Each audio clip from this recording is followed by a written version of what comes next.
संत संत नहीं जो अपने शिष्य से ये आकांक्षा रखे कि मुझे दक्षिणा चाहिए। संत तो वह है जो कभी दक्षिणा का भाव नहीं करता, वो तो बस दो घरों में जो खाने को मिल जाए मांगता है, और जो दो घरों में भी मिलता है ना उसको खा करके भी इतना उसको दे देता है, इतना ज्यादा जितना खाते हैं संत उससे ज्यादा दे करके जाते हैं। वो असली संत होते हैं। वो संत नहीं है जो तुम्हारे घर आए और लेकर चले जाएं और तुम्हारा कल्याण भी ना कर पाए। संतों ने कहा मुझे धन नहीं चाहिए, मुझे दक्षिणा स्वरूप में तुमसे एक शर्त रखवानी है। क्या? बोले कि तुम अपने बेटे का नाम नारायण रख दो। क्या रख दो? अपने बेटे का नाम नारायण रख दो, क्योंकि संत जानते हैं कि अजामिल जो है ये दुष्ट है, ये पूजन कर नहीं सकता, ये भजन कर नहीं सकता। इसीलिए कम से कम बेटे का नाम यदि नारायण होगा तो नारायण का नाम ले लेकर तर तो जाएगा। संत कहते हैं मैंने इसका अन्न खाया, जब तक इसका कल्याण नहीं करूंगा तब तक मुझे चैन नहीं आएगा। अजामिल ने कहा इसमें कौन सी बड़ी बात, बेटे का नाम नारायण रख लूंगा। संत चले गए, अजामिल ने बेटे का नाम नारायण रख दिया।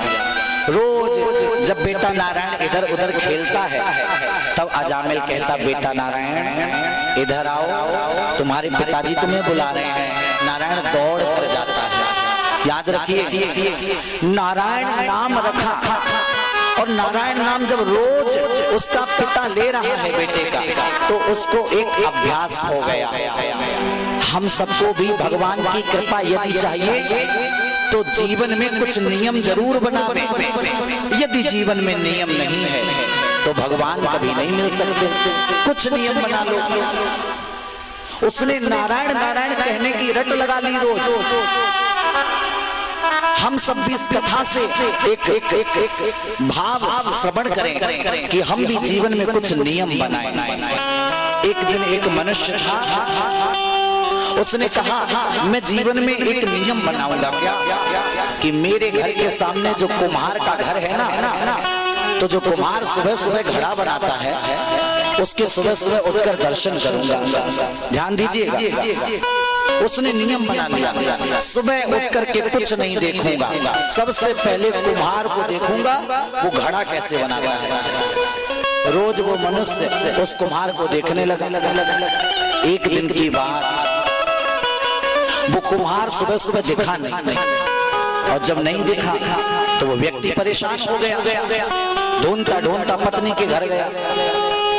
पत्नी ने कहा आज कुम्हार जी खेत में मिट्टी लेने गए।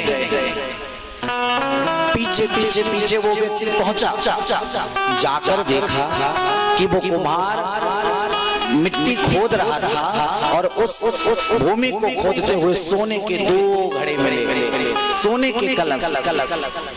और महाराज जैसे ही सोने के दो कलश मिले ना तो वो कुम्हार कह रहा था चुपचाप इन दोनों को मैं रख लूं, नहीं तो कोई आ जाएगा आकर के कहेगा आधा मुझे दे दो।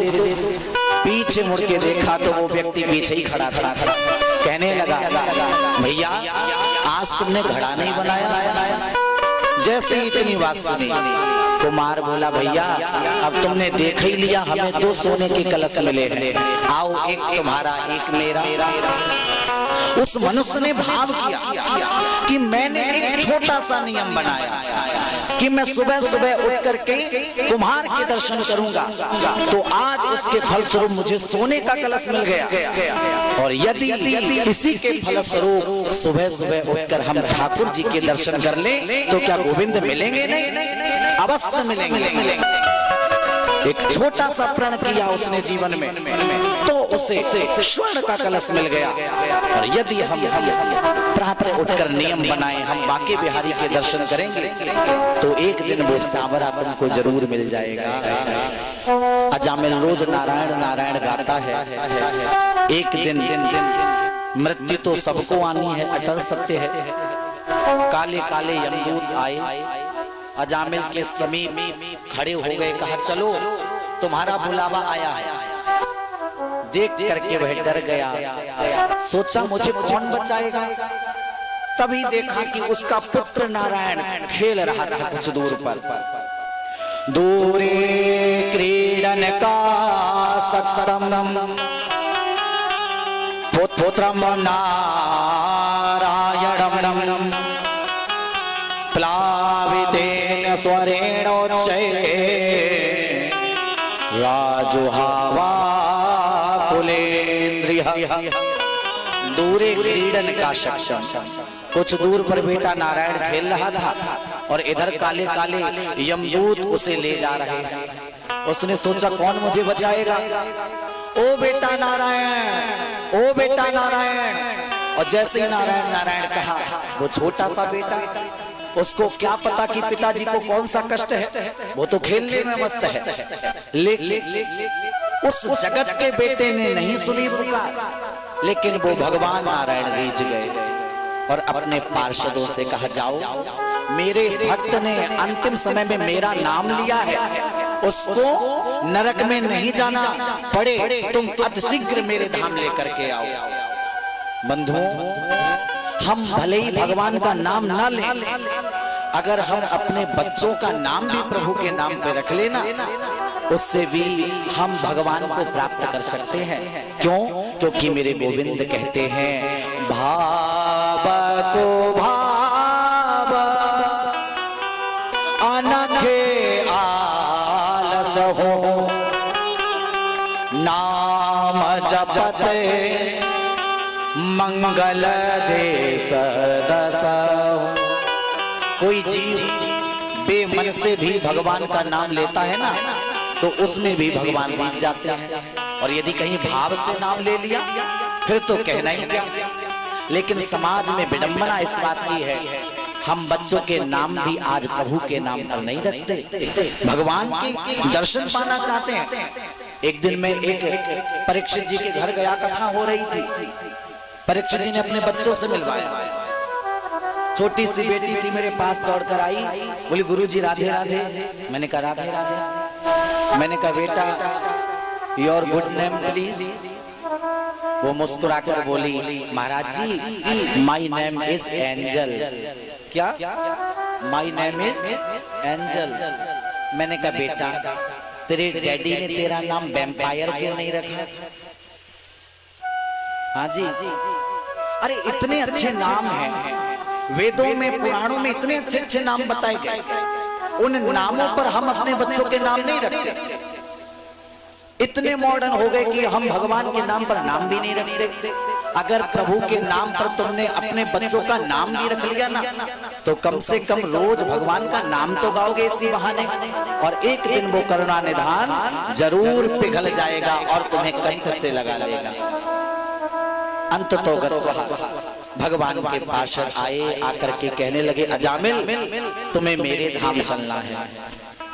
यमराज के दूत कहते नहीं, इसने अंत समय में अपने बेटे का नाम लिया है, इसीलिए इसको नरक जाना है। लेकिन भगवान के दूत कहते नहीं, इसने तो मेरे प्रभु का नाम लिया है, ये प्रभु के घर जाएगा। अंत तो यमराज के दूत लौट गए और नाम के प्रभाव से अजामिल ने मुक्ति पाली। इसीलिए नाम हम ऐसे रखें जिसका कुछ अर्थ हो, बेअर्थ के नाम ना रखें।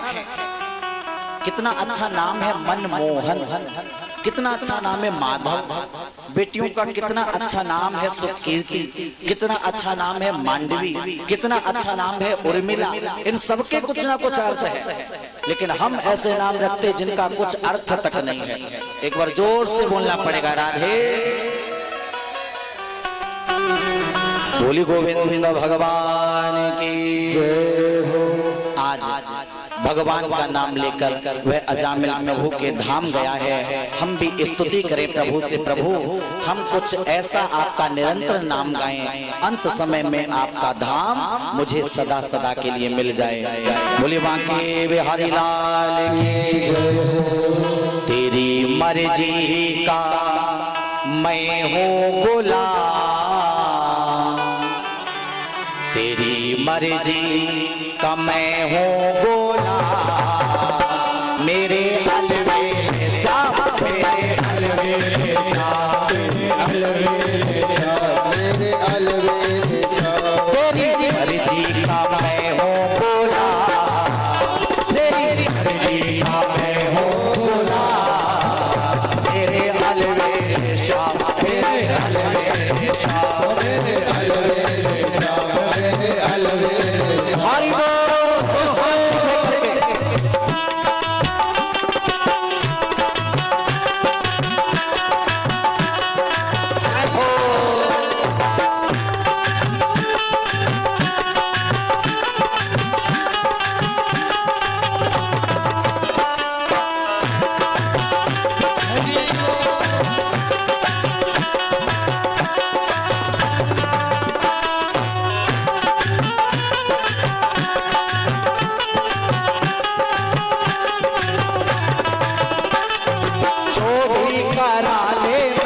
तुझ पे न्यौछावर, जो भी करा ले हूँ तुझ पे न्यौछावर, हाँ जो भी करा ले मैं तुझ पे न्यौछावर, जो भी करा ले हूँ तुझ पे न्यौछावर। मेरी दौलत भी, मेरी दौलत भी, मेरी दौलत भी तुझ पे कुर्बान। हाथ उठा के ओ मेरे अलवेले शाह, मेरे अलवेले शाह, मेरे अलवेले शाह, मेरे अलवेले शाह। राधा रमन लाल की जय हो।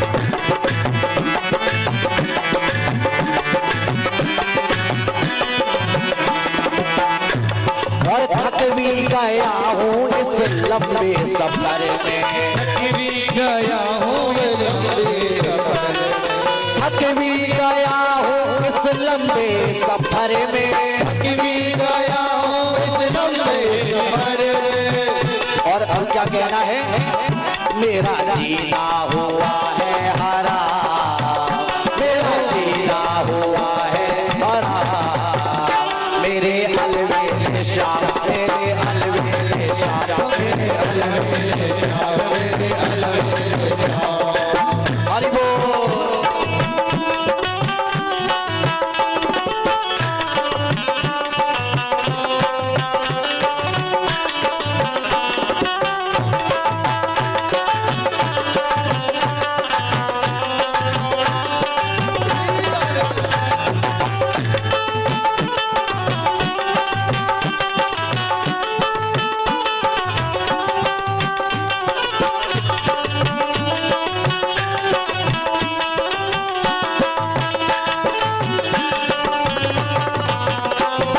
श्री राधे।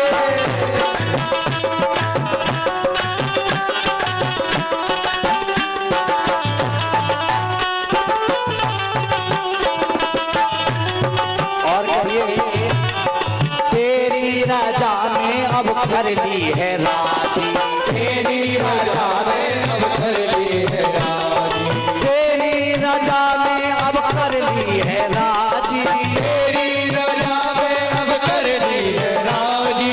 और दोनों हाथ उठाकर कहिए, तेरी रजा में अब कर ली है राजी, तेरी रजा में अब कर ली है राजी। ये कंजूसी कैसी हाथ उठाने में, एकदम सीधे सीधे पीछे कर। और ठाकुर जी से कहिए, ओ हमें दे दो, ओ हमें दे दो, हमें दे दो सजाया इनाम, हमें दे दो सजाया इनाम, मेरे अलवेले राम, मेरे अलवेले राम, मेरे अलवेले राम, मेरे अलवेले राम। हरि बोल।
बार जोर से बोलिए राधे।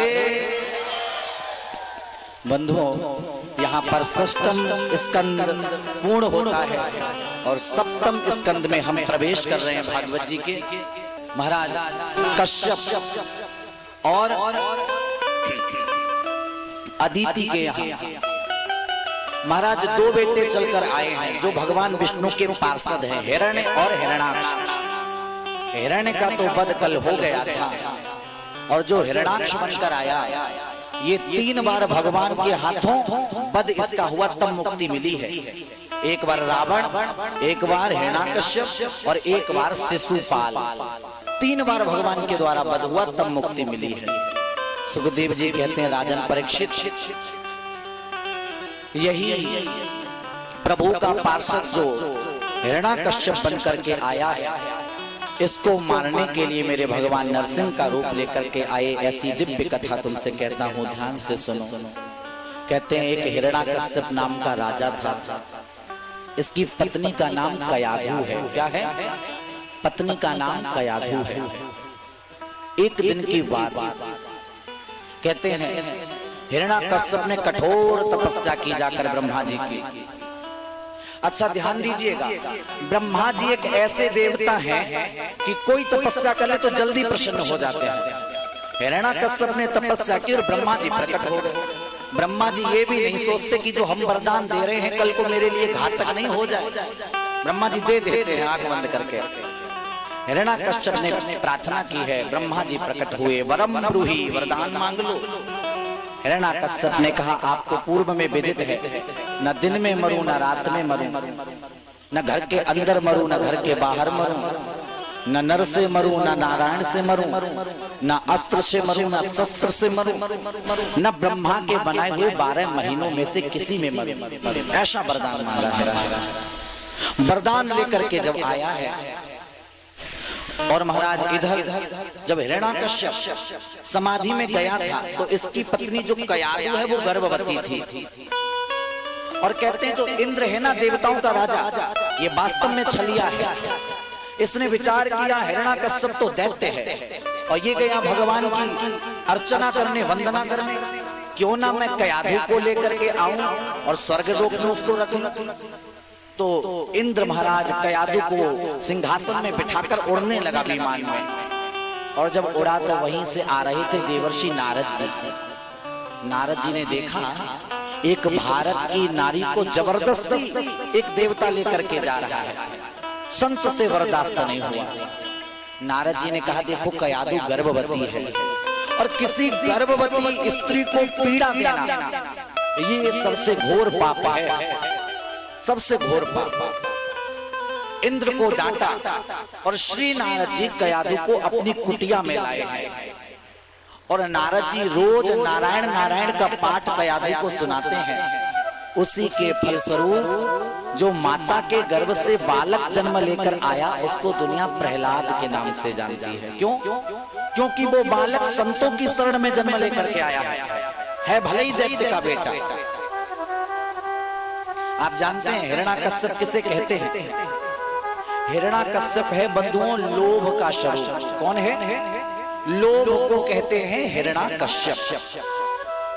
आपने पाप को देखा है ना? नहीं देखा। बुरे कर्म जो करते हैं ना वही पाप होता है। लेकिन पाप के बाप से मिले हैं क्या कभी?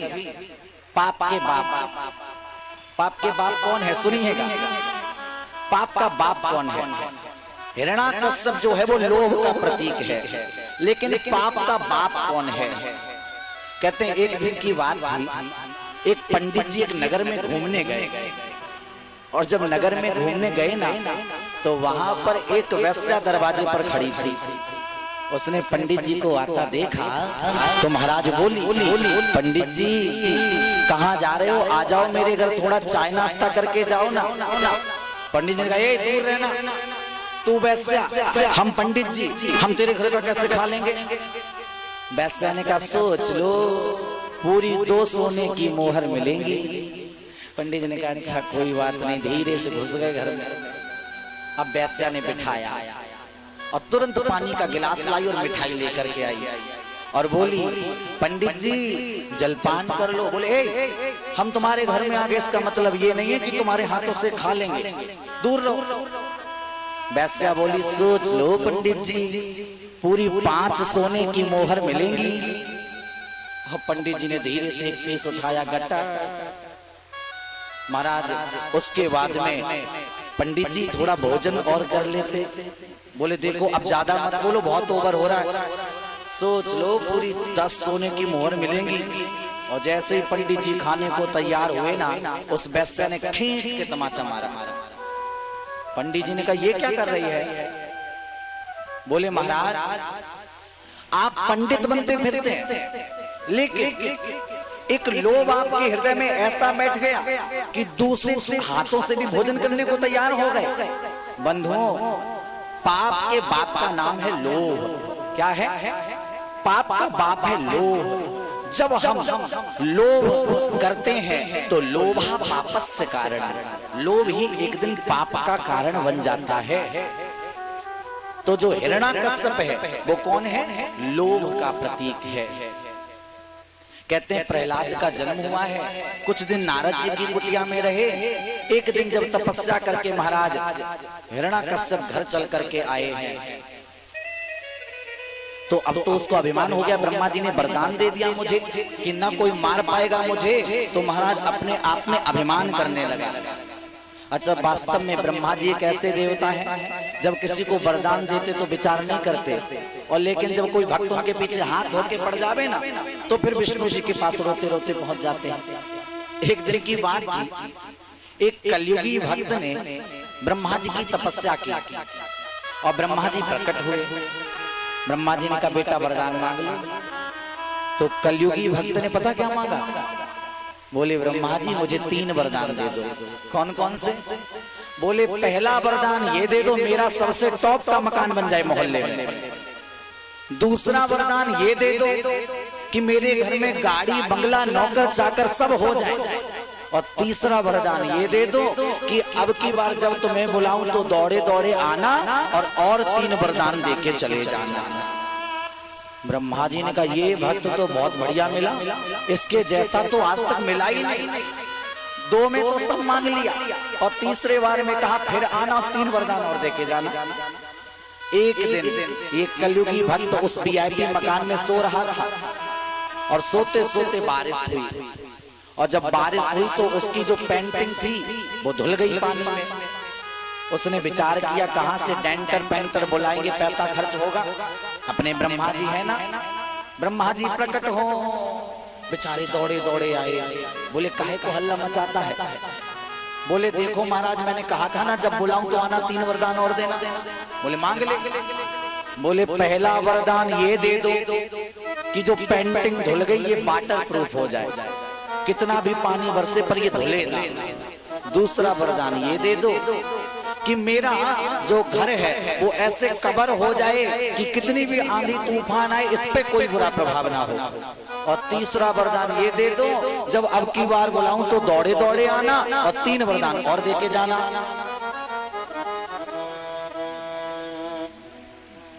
3 वरदान और दे के जाना। अब तो ब्रह्मा जी रोने लगे, पहुंच गए नारायण के पास। बोले ये कलयुगी भक्त तो ऐसा पीछे पड़ गया, भजन ही नहीं करने देता। नेक देर माला लेके बैठूं कि महाराज वो तो मुझे बुलाने लगता। नारायण ने कहा वरदान देते हो तब हमसे पूछने आते हो क्या? है? तब नहीं पूछते, और जब कोई पीछे पड़ जाता है तब हमारे पास चले आते हैं। अब नारायण ने लीला की, कहा जाओ अब की बार जब बुलाए तब मैं सरस्वती मैया को भेज दूंगा। अब की बार जब कलयुगी भक्त ने बुलाया तो सरस्वती जी जिह्वा पर आकर बैठ गई। और जब माता सरस्वती जिह्वा पर आकर बैठी तब उसने कहा हे ब्रह्मा जी पहला वरदान ये दे दो संसार से मेरा मोह छूट जाए, और दूसरा वरदान ये दे दो कि तुम्हारी भक्ति करूं, और तीसरा वरदान ये दे दो जब इस दुनिया को छोड़कर जाऊं तो दोबारा आना ना पड़े। तो ब्रह्मा जी तो जब वरदान देते हैं कभी विचार नहीं करते। हिरण्याकश्यप ने जो मांगा सो दे दिया। तो बंधुओं आज हिरण्याकश्यप जब आया तो देखा बेटा बड़ा हो गया। हमारे यहाँ 16 संस्कार हैं माता पिता को चाहिए समय रहते हुए एक एक संस्कार बच्चों का कराएं। जब बच्चा पैदा होता है तो 11वें दिन नामकरण, क्या है? नामकरण, जाति कर्म, उसके बाद उपनयन संस्कार और एक एक करके 16 संस्कार बताए गए। उसमें एक संस्कार होता विद्या आरंभ संस्कार। इसकी आयु क्या है? जब बालक 8 वर्ष का हो जाए तब पहले गुरुकुलों में बच्चे को भेजा जाता था पूजन करवा के, विद्या आरंभ। और एक संस्कार और होता था, कौन सा? जब बेटा गुरुकुल से पढ़ के आता था तो होता था समावर्तन संस्कार। ये भी 16 संस्कारों में एक है। तो हिरण्याकश्यप ने कहा बेटा बड़ा हो गया, 8 वर्ष का होने जा रहा, गुरुकुल में पढ़ने भेजे। प्रहलाद जी को कहाँ भेजा पता है? प्रहलाद जी को भेजा हिरण्याकश्यप दानव दैत्य विद्यालय, नाम है विद्यालय का। यहाँ प्रहलाद जी पढ़ने जा रहे हैं और यहाँ के प्रिंसिपल कौन है? संडामर्क जी। कौन है? संडामर्क जी यहाँ के प्रिंसिपल हैं। प्रहलाद जी पढ़ने गए, 1 महीना 2 महीना 3 महीना खूब अध्ययन किया। एक दिन पिताजी ने कहा बेटा खूब पढ़ लिया, आज पूछते हैं बेटे ने क्या क्या पढ़ाई की। गोदी में बिठा लिया प्रहलाद को और हिरण्याकश्यप पूछने लगा बेटा इतने दिन तुमने विद्यालय में क्या पढ़ा? पता प्रहलाद जी क्या बोले? बोले श्रवणम कीर्तनम यस्य स्मरणम पाद सेवनम अर्चनम वंदनम दास्यम संख्य आत्मनिवेदनम। प्रहलाद जी कहने लगे पिताजी ये पूरी दुनिया जो है ना ये भगवान की बनाई हुई है, हम सब उन्हीं के नाम से जी रहे हैं। और यदि इस संसार में आकर हरि नाम नहीं गाएंगे तो अंत में हमें नरक में जाना पड़ेगा। पिताजी हम तो रोज हरि नाम गाते हैं और हम तुमसे भी प्रार्थना करते हैं तुम भी हरि का नाम गाओ ताकि तुम्हारा भी कल्याण हो जाए।